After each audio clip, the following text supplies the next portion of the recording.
Welcome, everyone, to this week's chat. My name is Melanie, and I am your mindset wellness coach. This week, for this episode, our goal is to dive into another self-sabotaging action and learn how to turn it into focused energy. So let's dive in. I want to start with a little scenario. Okay, let's say that you decide to start a garden and you want a full garden of tulips. You buy the earth, you buy the seeds and the watering hose, and you're super excited about this garden and you get started right away. You place the soil down in your garden and then the seeds, you cover them up with the soil and nourish them with some water. You care for them, you make sure that they're watered regularly. Finally, they start sprouting. You can see them, they're little baby plants. But then you decide that you don't want tulips. You want dahlias instead. So you rip out all the little baby sprouts and you start over. You grab your dahlias, those seeds, you put them down, you cover them up, you start watering them. And once again, those little baby sprouts show up. And then you change your mind. Now you want marigolds.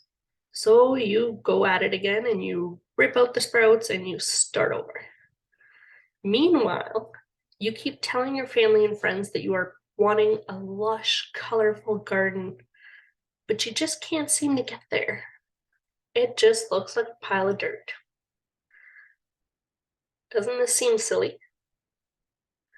So why start off with this story? Because we do the same thing in our personal lives. Okay? It all makes sense. So uprooting happens when someone finds themselves jumping from relationship to relationship or changing their business website again and again when they really need to focus on confronting relationship issues when they arise or taking care of clients that they already have. In uprooting, you are not allowing yourself to blossom. You are only comfortable with the process of sprouting. So you're only comfortable with growing those little tiny baby sprouts. And then you tend to rip them out and you start over. And when those little baby sprouts show up again, you start over again, right? So it's this cycle, and these sprouts will never get bigger because you're not allowing yourself to blossom. You're only comfortable with that teeny tiny little step.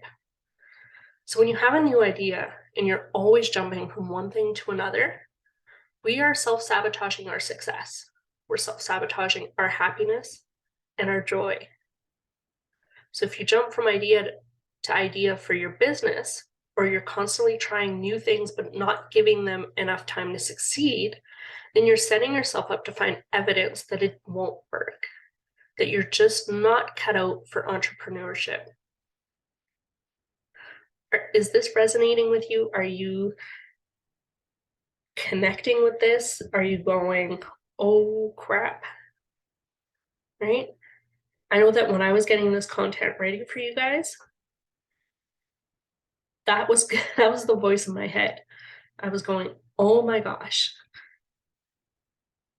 I have been guilty of this. I start something and I get super excited about it.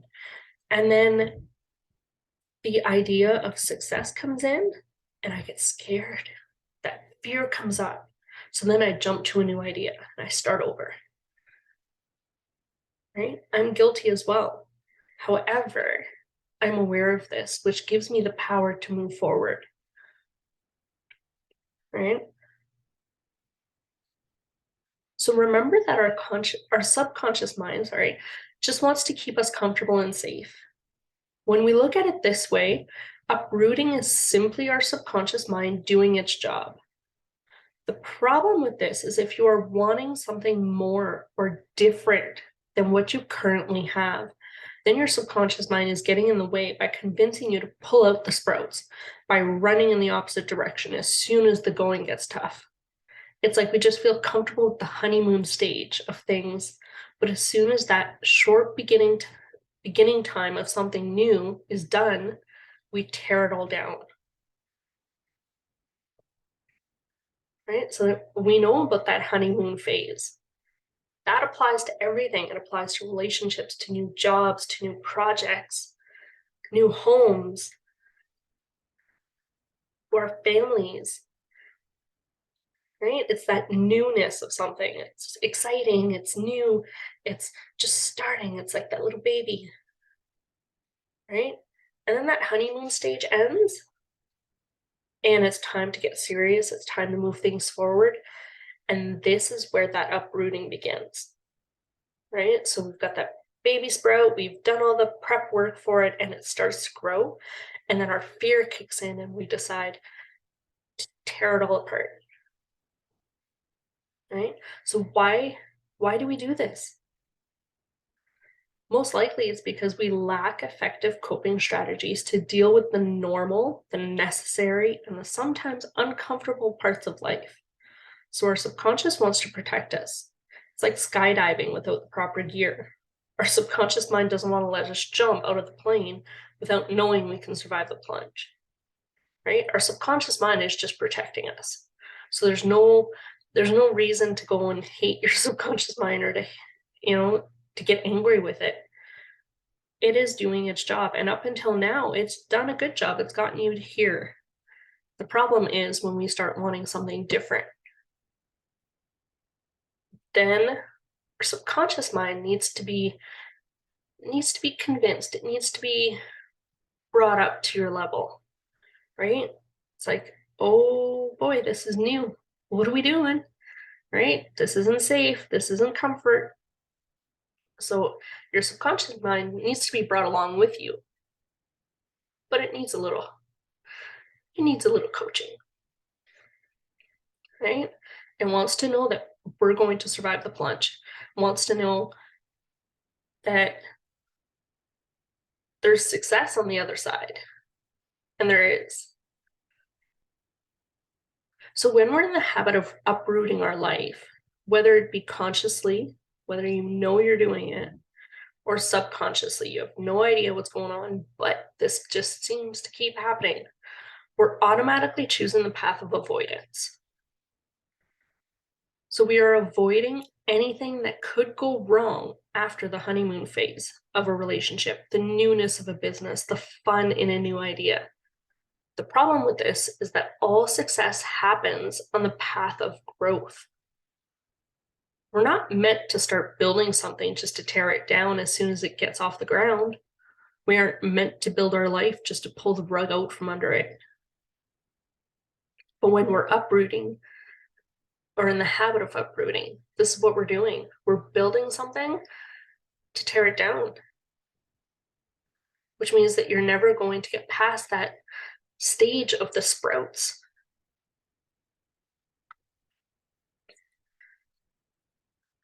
The thought of constantly starting over, to me personally, sounds exhausting. If I'm going to put all the effort into getting it set up properly and nourishing it and pouring energy and love into it, it's devastating to think that I'm going to pull it out shortly and be done with it and then start the process over again. It's like always having a carrot dangling in front of me with no option of reaching it. Right? Like the carrot is there.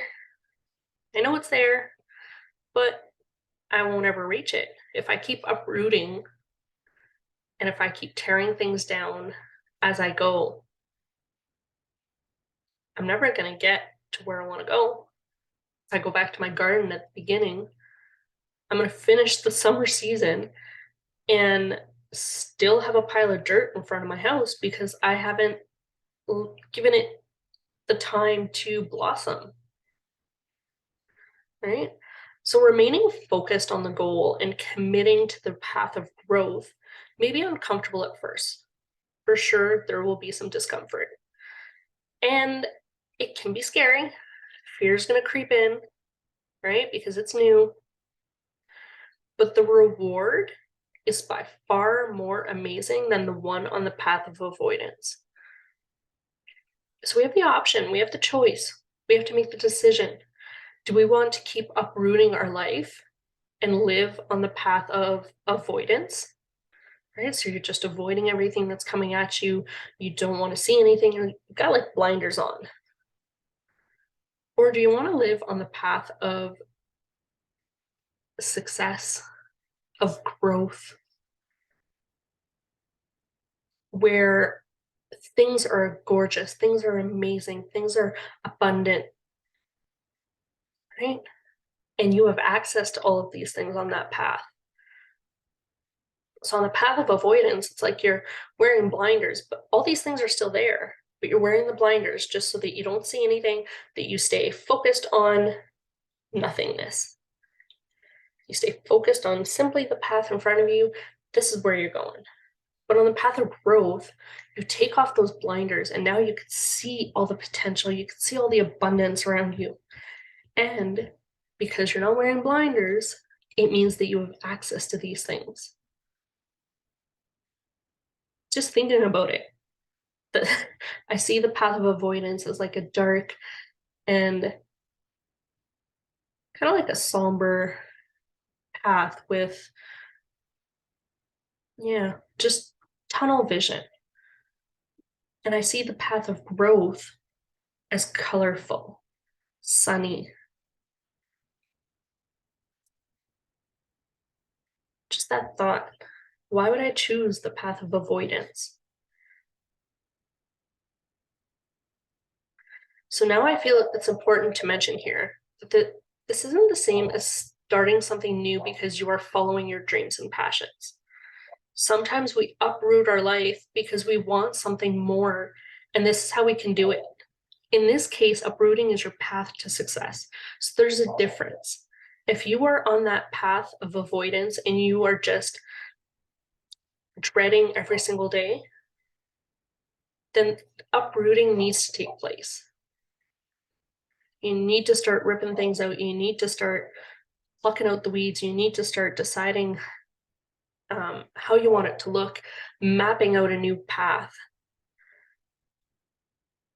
right? So that's, if you are heading in a direction that you are not liking, that isn't fueling you, then uprooting needs to take place so that you can start a new path. But then once you're on that new path,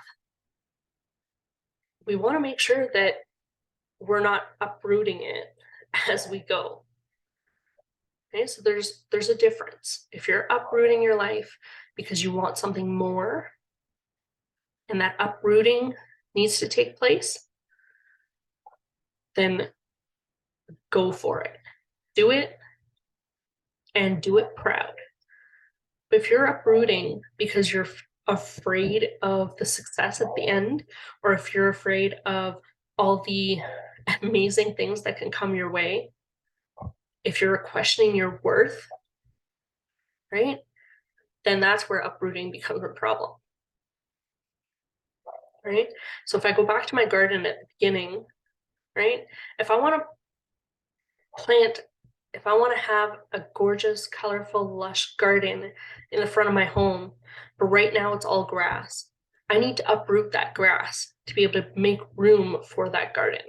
That would be the uprooting that is going to get me my goal of my garden, right? The uprooting needs to take place so that I can have that garden. But if I'm uprooting that garden over and over and over again because I'm afraid of something, right? Maybe I'm afraid that there's going to be bees in my garden and I don't want bees near my house, right? And so I keep uprooting. I keep destroying my garden. This is where it gets in our way.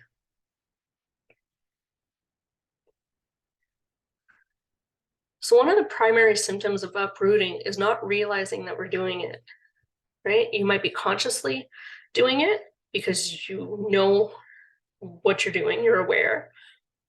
Most often, we're doing it subconsciously, right? This makes the first step of acknowledging and identifying the pattern very important. we need to start connecting the dots backwards. So have you moved multiple times? How long do you live in one place? Have you jumped from one relationship to another? What is the common length of your relationships? Asking ourselves the uncomfortable questions and identifying the pattern will also allow us to face the issues so we can overcome them. Right? And this is going to be uncomfortable. It will. You're going to have to pull things out of you. You're going to have to face things. And most often when we write them down, it tends to be a kind of like a reality check, right? But do it anyways, because we need this piece before we can move forward. We need to acknowledge the pattern. We need to identify the pattern, because this is how we are going to regain our control. This is where the power starts, right? So once we have identified the pattern, then we have a decision to make. Are we going to keep feeding this pattern, or are we going to commit to facing the issues? Right? So now you've identified the pattern, you are aware of it, you know it's there, you know why you're doing it, or maybe you don't know the specific why, but you know it's there. And you're not enjoying the results, right? So then we need to decide that we are going to face the issues. And this is crucial, because if we are unwilling to face the issues and overcome them, then we are essentially making the decision to remain stuck. We are deciding to keep the dirt pile in the front of the house instead of the gorgeous, colorful garden. If you have identified the pattern, you know it's there, you're aware, and now you decide that you don't want to face the issues, then that means that you are making the decision to keep that dirt pile as is. You are throwing in the towel. You're deciding that you're going to stay stuck. I don't know about you, but staying stuck is one of the worst feelings ever, I think. When I think about feeling stuck and I reflect on the times where I felt stuck, and when that stuck feeling lasted for what seemed like forever, and when I thought that I was going to remain stuck for the rest of my life, it's kind of hard to do anything. So now that you've made the decision, because now that we're aware, why would we choose being stuck? Why? And if you're saying, yeah, like, sounds pretty shitty, but I'm going to stay here anyways, we need to chat. Okay? But next, we need to get clear on what it is that we want. Then we can determine what the right path is and a plan of action so that we can thrive instead of survive. I'm done with survival. I am 100% in for the thriving. Because surviving and being stuck does not feel good to me. Right? So now we identified the patterns, we are aware of them, we are going to decide to face the issues, and now we're going to get clear on what we want. And once we are clear and we have a plan, or even the beginning of one, we can set up systems to ensure we remain focused. And this can be with the help of a friend, an accountability partner, a coach, someone who you trust to tell you the truth in a loving, honest way. This is important. So if you're relying on a friend, or if you're depending on a friend to help you through, that friend needs to make sure that they are being loving and honest, because you do not want someone who is going to let you stay in that stuck feeling, right? And this is where a coach is an awesome asset to your success. I will never abandon this coaching community that I've stumbled upon, because they hold me accountable. Right? And this is what makes the 2% club that we have in our coaching community so amazing. It's next level accountability. I am so grateful for this community, because when I fall off my path, when I stumble, or when I try to take off in the wrong direction, I have amazing people who can help me regain my bearings and encourage me to focus. Now, it's not up to them to do this. It helps to have them, but it's none other than my own responsibility to do the work. And that's what's awesome about having a coach and having this amazing community that I'm part of, and that I invite you to be part of. There are people there. We are there to support each other. We know what our goals are, and we are not afraid to call you out on your shit in a loving, respectful, honest way.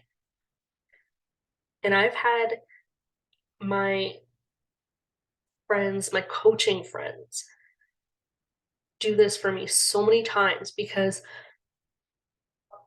I'm no stranger to the fear of things, or to wanting, not necessarily wanting, to surrendering to the wrong path, right? I'm on this path of growth and success, but for some reason, sometimes I pick up those blinders. And it takes somebody else pointing it out to me, saying, "What are you doing?" And asking me good questions for me to go, "Oh my gosh, what have I done? Okay, let's refocus." Right? This community, the 2% club community, and the amazing pursuit coaches that are in there, I would never abandon the community, because it has helped me so much. And I'm in there as well as somebody else's accountability partner. Right?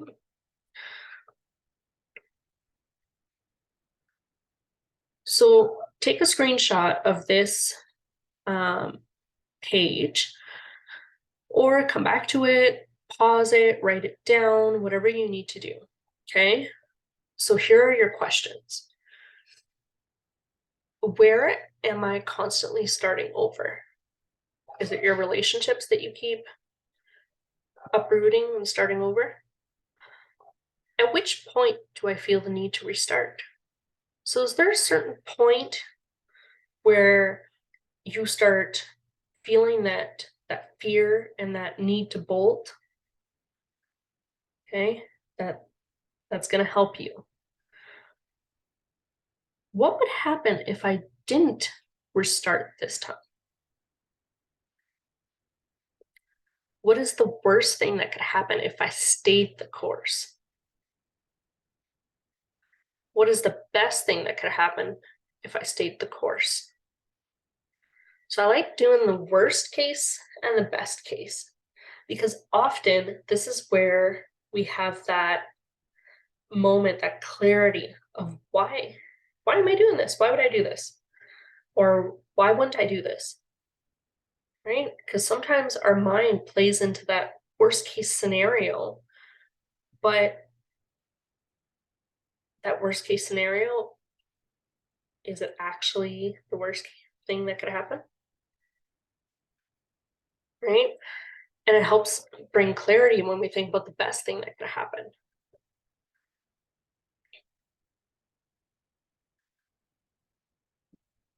So autosuggestion is a form of self-induced suggestion in which we can guide our own thoughts, our own feelings, and behaviors. When we use autosuggestion, we subconsciously plant ideas in our mind. Through the repetition of these statements and with the help of powerful words such as I am, our subconscious believes it. Just like plants that we plant in a garden and nourish with water, we care and we allow sunlight, it will grow. Our thoughts are the same. The thoughts that you plant in your subconscious mind and nourish with repetition, emotion, conviction, and faith will become a reality. Autosuggestion is an excellent and necessary tool when we are reprogramming our beliefs, our mindsets, and our habits. I strongly encourage you to repeat the affirmation of choice as many times as you can throughout the day. It doesn't have to be complicated. Set a timer on your phone to go off every hour. When it goes off, take a deep breath, close your eyes, and repeat your affirmation. Every time you go pee, repeat your affirmation. When you look at your beautiful face in the mirror, repeat your affirmation. Write it down on Post-its and place them throughout your home. I love placing them around my computer, at work, and at home. Or I set them as a screensaver on my phone. This ensures that I see them often. I set up the systems. And at first, I was afraid to put them on my desk at work because what if somebody else saw them? What if somebody else read them and judged me for it? However, what if somebody read that and it changed their day? So then I started putting them around the school, around my work area. I put affirmations in the staff bathrooms.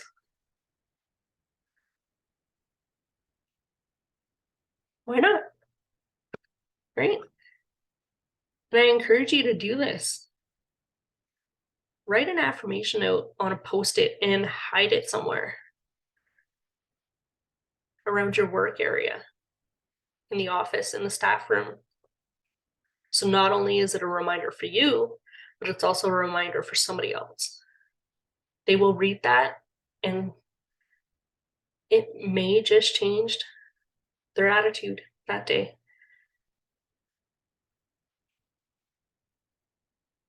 So here are a few affirmations that can help reprogram your thought pattern so you can leave the uprooting habits behind.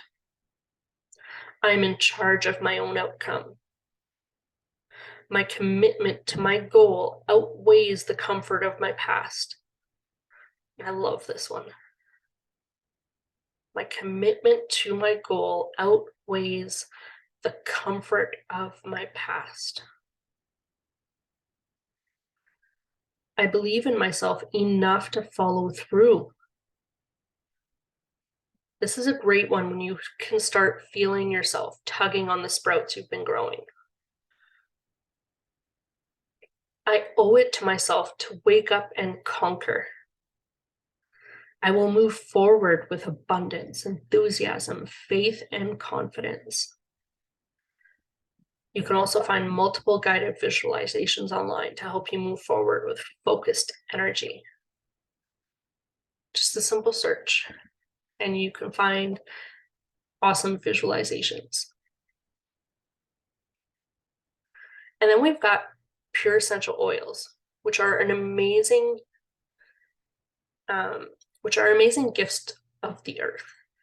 They can accompany any guided visualization routine. Simply place a drop in the palm of your hands, rub them together, and cup them over your nose and inhale deeply.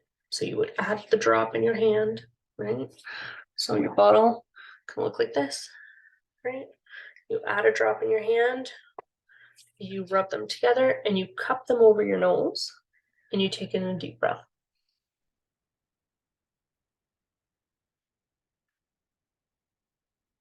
And this allows the aroma to do its magic. And then you exhale all the tension and resistance. And then you can take in a few other deep breaths. And then you release all the tension, all the resistance, and everything holding you back. You can repeat this a few times and then move into your guided visualization. You can also apply to pulse points, such as the inside of your wrist, or a few other great options are the back of the neck, your chest, and at the bottom of your feet. So balance is the oil blend known for its grounding effects. It is a great option for those who are in the habit of disconnecting. It's a blend that reminds us to stay focused and follow through on our visions. We have black pepper, which is the oil of unmasking. This oil encourages us to overcome the challenges we carry inside and invites us to live in integrity with our true self. As the oil of stability, black spruce models how to persevere through the storms of life by drawing strength from its roots. It encourages stability and balance. Blue tansy is the oil of inspired action. Blue tansy invites us to manifest our passion into action. This is especially important when there is a need to retreat or self-sabotage. As the oil of empowerment, ginger powerfully persuades individuals to be fully present and participate in life. It teaches that to be successful in life, one must be wholly committed to it. So any one of these oils are amazing options to add into your guided visualizations, into your auto-suggestion habits.